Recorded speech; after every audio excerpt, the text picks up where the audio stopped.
ভাই ভাই আপনি আপনি যে কালকার ওই লোকটা না? হ্যাঁ ভাই।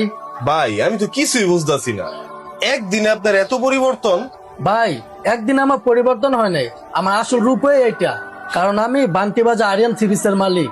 আরিয়ান থ্রি পিসের মালিক? আপনি এত বড় প্রতিষ্ঠানের মালিক হয়ে কালকে আমার কাছে সাহায্য চাইলেন? বুঝলাম না তো কিছু ভাই। ভাই 1 বছর আগে আপনি আমার আব্বারে রক্ত দিয়ে উপকার করছিলেন। ওই দিন যদি আপনি সময় মতো রক্ত দিতে না পারতেন তাহলে অনেক বড় দুর্ঘটনা হয়ে যেত। 1 বছর আগে? ও উনি উনি আপনার বাবা? হ্যাঁ ভাই, ওই দিন থেকে আমি একটা সুযোগের অপেক্ষায় ছিলাম, কবে আপনাদের পাশে দাঁড়াবো, আপনাদের উপকারের প্রতিদান দিব।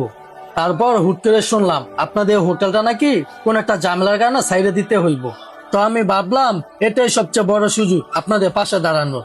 ভাই এই জায়গাটা 3 লক্ষ টাকার চেক আছে আর কিছু খুচরা টাকা আছে, আপনি এগুলা রাখেন, তাহলে আমি অনেক খুশি হব।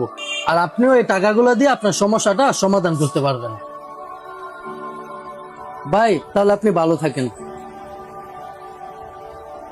দেখলি সুযোগ, তুই তো আমার প্রায় সময় মানা করো যে আমি মানুষের সাহায্য করি দেখা, যে কি দরকার এইসব। আজকাল দেখ তার প্রতিদান হিসেবে আমি কত কিছু পাইলাম। এই কারণে আমি তোর সবসময় কই, কোন সময় যদি কার উপকার করার সুযোগ পাস, এই সুযোগটা কোনো সময় হাত ছাড়া করবি, এই সুযোগটা সবসময় হাতায় নিস। আমি কবে না কবে এই লোকের বাবার উপকার করছিলাম রক্ত দিয়ে, তার প্রতিদান হিসেবে আজকে তুমি আমার এই হোটেলটারে বাঁচাই দিল। আসলে তুই যদি মানুষের উপকার করস, তার প্রতিদান হিসেবে আল্লাহ তাআলা তোর লেগে যে কি রাখছে তুই কখনো কল্পনাও করতে পারবি না।